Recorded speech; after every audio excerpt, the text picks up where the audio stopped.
Welcome back to Midnight Curiosity. I'm Atlas, and tonight we journey through 5 of history's most persistent mysteries. A sound from the deep ocean, a boy with no past, a killer who taunted the world, a monument beneath the waves, and a cipher that may never be cracked. These are the stories that time could not explain. Settle in. Close your eyes if you wish. There's no rush tonight. The mysteries are waiting. Chapter 1. The Bloop Sound. It was September 1997. Somewhere in the Pacific Ocean, hundreds of miles from any coast, listening stations detected something that should not have existed. The sound came from deep water, from a place so remote and so profound that humans had barely begun to understand what lived there. Scientists at the National Oceanic and Atmospheric Administration reviewed their instruments. They checked their equipment again and again. The signal was unmistakably real. The bloop sound, as researchers would come to call it, was unlike anything recorded before. It lasted nearly 2 minutes. Its frequency was low, so low that human ears would never hear it in nature. Yet the equipment picked it up with absolute clarity. The sound traveled across thousands of miles of ocean. It was picked up by hydrophone arrays stationed along the seafloor, designed originally to listen for Soviet submarines during the Cold War. Now they had captured something else entirely. What made the bloop so striking was its sheer volume. The acoustic energy required to produce such a sound would have demanded something enormous, something living. The initial hypothesis, whispered among oceanographers and marine biologists, was immediate and almost automatic. Could this be an unknown whale? A creature so massive, so utterly undiscovered, that it sang in frequencies no scientist had yet documented? The ocean covers more than 70% of our planet, and we have explored less than 5% of it. Who could say what might dwell in those black depths? The theory captivated the public imagination in ways few scientific discoveries ever do. News outlets ran stories. Documentary makers began planning episodes. Internet forums exploded with speculation. A living creature of unknown species, perhaps larger than anything ever recorded, was calling out from the abyss. The mystery felt almost romantic in its way. It suggested that our world still held profound secrets. That wonder was not extinct, that something vast and unknowable still moved beneath the surface of the familiar world. Yet the mystery did not last. By 2005, scientists had solved the puzzle. The bloop sound, it turned out, had not come from a living creature at all. It had come from the Earth itself. The sound was an ice quake, a sudden fracturing and collapse of an Antarctic ice shelf. Ice under tremendous pressure had broken apart, releasing acoustic energy that traveled through the ocean like a shout through a canyon. The sound was real. The mystery was solved. The romance, perhaps, was lost. I have always found it curious that we wanted the bloop to be alive. We wanted there to be something magnificent and unknown still swimming in the deepest parts of our ocean. Perhaps that says something about what we have lost in the modern world. Perhaps it reflects a hunger for mystery itself, for the knowledge that not everything has been cataloged and explained and reduced to data. The bloop reminds us that even in an age of constant information, the Earth still keeps its secrets. Even if this particular secret turned out to be made of ice and pressure and the breaking of ancient cold. Chapter 2. Kaspar Hauser's Origin. It was May 1828 when a boy walked into Nuremberg. He was perhaps 16 years old, though no one could say with certainty. His clothes were threadbare. His walk was strange, clumsy in a way that suggested he had never walked freely before. He carried a letter, though he could not read. When asked his name, he spoke only 2 words: Kaspar Hauser. The boy knew almost nothing about the world. He did not understand money. He flinched from certain colors. Loud noises caused him visible distress. When offered food, he seemed confused by tastes and textures. He had been fed bread and water, he indicated through gestures and broken speech, and nothing else. When pressed about where he had come from, about who had raised him, about why he was here, his answers dissolved into frustration and silence. The letter he carried contained almost no information. It suggested that the boy should learn a trade and join the cavalry. Nothing more. Medical doctors examined him. They noted his physical peculiarities. His joints seemed stiff in unusual ways. His muscle development was uneven. His teeth showed signs of neglect. He bore scars on his head. Something had clearly happened to him. Something in his past was being hidden, either by his own fractured memory or by deliberate design. Over the following months, as Kaspar remained in Nuremberg and slowly learned language and behavior, his story began to emerge in fragments. He claimed to have been kept in a dark cell. He remembered only one man who fed him and cared for him. He had never seen daylight. He had never interacted with another human being. He had been raised in complete isolation, in absolute darkness, for as long as his memory extended. But who had kept him? Why would someone imprison a child in such a way? And where had this cell been? Kaspar could not or would not say. Theories began to circulate among the citizens of Nuremberg and across Europe. Some believed Kaspar was the illegitimate child of an aristocratic family, hidden away to protect family honor. Others suggested he was a noble heir, imprisoned by someone seeking to prevent his claim to a throne. Still others thought him a cruel hoax, a young man trained to play the role of an isolated victim. In 1833, Kaspar was stabbed by an unknown assailant in a park. He recovered, but the wound deepened the mystery. Someone, it seemed, wanted him dead, or wanted people to believe someone wanted him dead. Kaspar Hauser died in 1833, 5 years after arriving in Nuremberg. He was perhaps 21 years old. The circumstances of his death were disputed. Some called it murder. Others suggested suicide. The fundamental questions of his origin were never answered. No cell was ever found. No one was ever charged with his imprisonment. No aristocratic family ever claimed him. The documents that might have explained his past were destroyed or hidden. He remains one of history's most profound enigmas, a human being whose story begins the moment he enters the light, and whose beginning is shrouded in deliberate shadow. When I contemplate Kaspar Hauser, I find myself troubled by the question of identity itself. Who are we without other people to confirm our existence? What happens to a human being raised entirely alone? And most haunting of all, what kind of person would deliberately isolate a child in complete darkness? The mystery is not just about where Kaspar came from. It is about what he lost in whatever years he spent in that darkness, and whether any amount of light afterward could have restored what was taken from him. Chapter 3. The Zodiac Killer.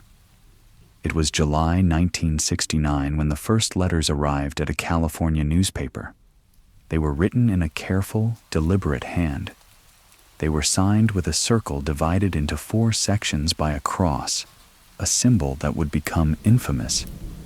The writer claimed responsibility for murders. 3 murders. Perhaps more. He wanted recognition for his work. He wanted people to know that he existed, that he had killed, and that he would kill again. The Zodiac Killer had announced himself to the world. Over the next few years, the killer would send more letters.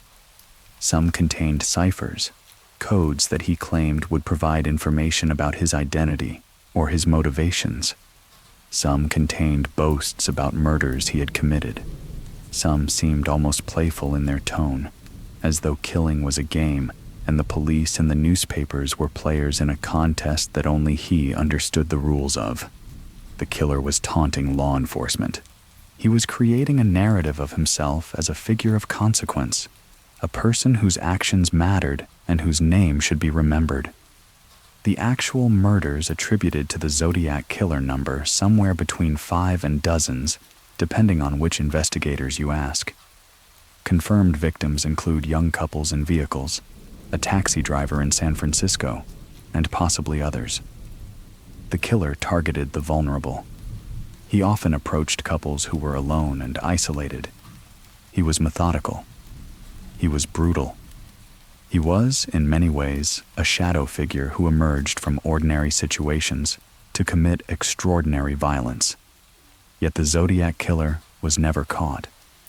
Despite one of the largest criminal investigations in California history, despite letters and ciphers and an enormous amount of public attention, the killer vanished. Some believe he was incarcerated for other crimes.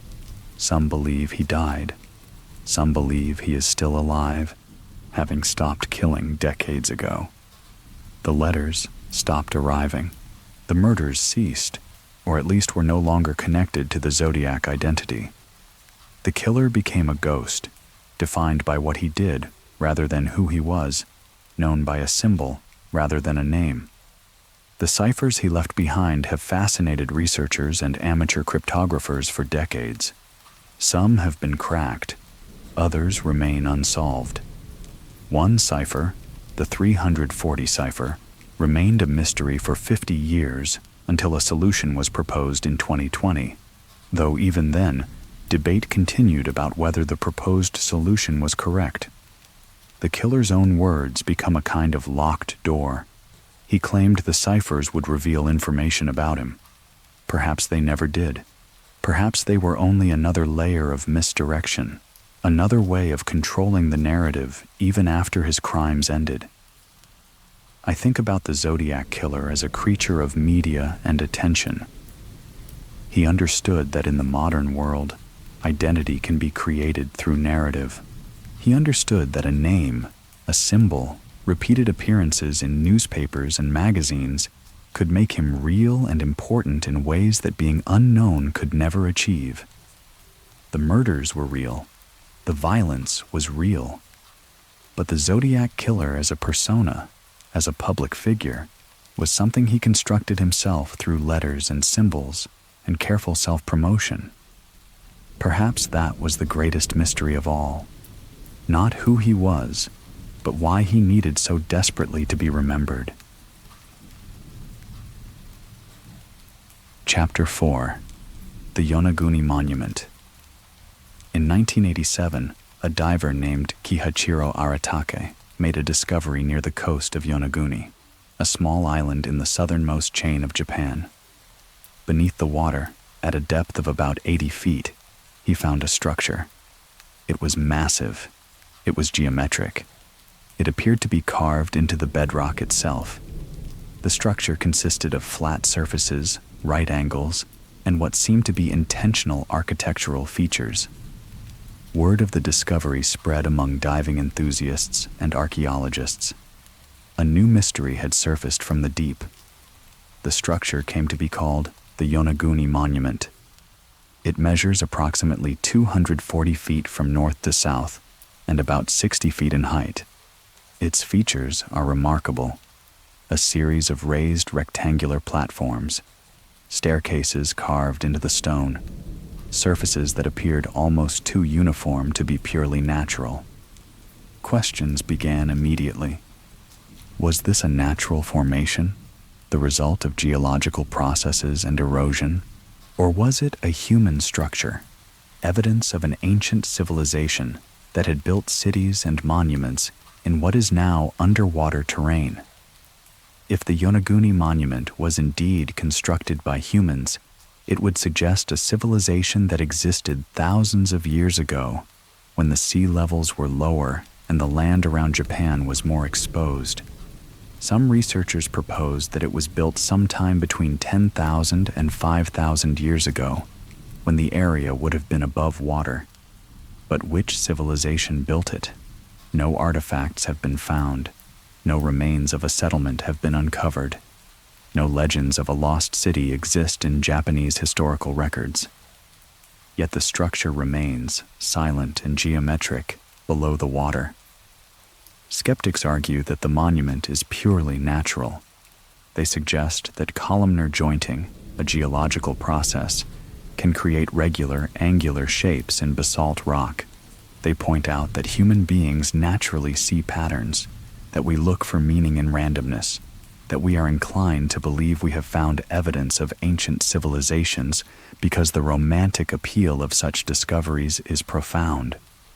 The stone, they say, was carved by water and time, not by human hands. The structure means nothing. It is only geology. The truth remains elusive. No consensus has been reached among scientists. The monument has been studied, photographed, documented, and debated for decades. Yet it continues to resist definitive explanation. The water keeps it isolated and protected. Divers can only explore it in limited ways. The monument exists in a realm between human understanding and geological certainty, between ancient history and natural formation. Perhaps it is an artifact of a lost world. Perhaps it is only stone shaped by the indifferent forces of the ocean. When I imagine the Yonaguni monument, I picture the moment of discovery, that instant when Kihachiro Arataki first saw something that seemed intentional rising from the dark water. For a moment, in the beam of a light beneath the ocean, geometry and mystery converge. Was it built by hands that vanished thousands of years ago? Or is it only the earth playing tricks on perception, only nature creating forms that seem like architecture to our pattern-seeking minds? Perhaps that is the real wonder of the Yonaguni monument. Not the answer to the question, but the question itself, preserved underwater, like a secret the ocean refuses to tell.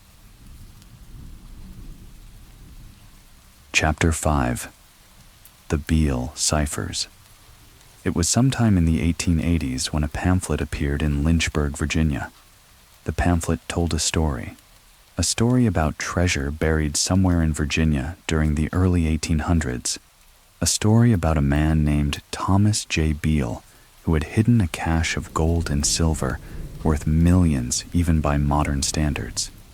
The treasure, the pamphlet claimed, had been buried in a stone vault. Its location had been encoded in ciphers. 3 ciphers, 3 keys to wealth and mystery. The ciphers had supposedly been entrusted to a man named Robert Morris by Thomas Beale himself. Beale had traveled west, made a fortune in gold mining, and returned with treasure. He had given the ciphers to Morris for safekeeping before disappearing forever. Decades later, the pamphlet was published, containing the 3 ciphers and instructions for decryption. If someone could crack the code, the story promised, they could find the treasure. They could become wealthy. They could solve the mystery. But there was a catch. The ciphers were extremely difficult, perhaps impossible. One cipher was quickly solved. It revealed a description of the treasure and its contents. Gold and silver, just as promised. But the second and third ciphers remained locked. Despite the efforts of thousands of amateur cryptographers and professional codebreakers over more than a century, the other 2 ciphers have resisted every attempt at decryption. Some researchers have proposed solutions, but none have gained universal acceptance. The treasure, if it ever existed, remains unfound. The location, if it was ever truly encoded, remains a secret. This is where the mystery deepens. Was the story even true? Did Thomas Beale exist? Did he really bury treasure in Virginia? Or was the entire thing an elaborate hoax from the beginning? A fiction created to sell a pamphlet, to entice people into spending hours attempting to solve an unsolvable puzzle. Some researchers believe the ciphers are genuine and the treasure is real, waiting to be found by someone clever enough to crack the code. Others believe the entire narrative is fiction, that no treasure exists, that the puzzle is only a puzzle with no prize at all. The Beale ciphers represent something profound in human nature. They represent the lure of hidden knowledge. They represent the belief that information can be locked away, protected by codes that only the worthy can break. They represent the possibility that wealth and meaning might be encoded in plain sight, accessible only to those with the intelligence and persistence to decipher it. Yet they also represent our vulnerability to that lure. Thousands of people have spent countless hours trying to solve these ciphers.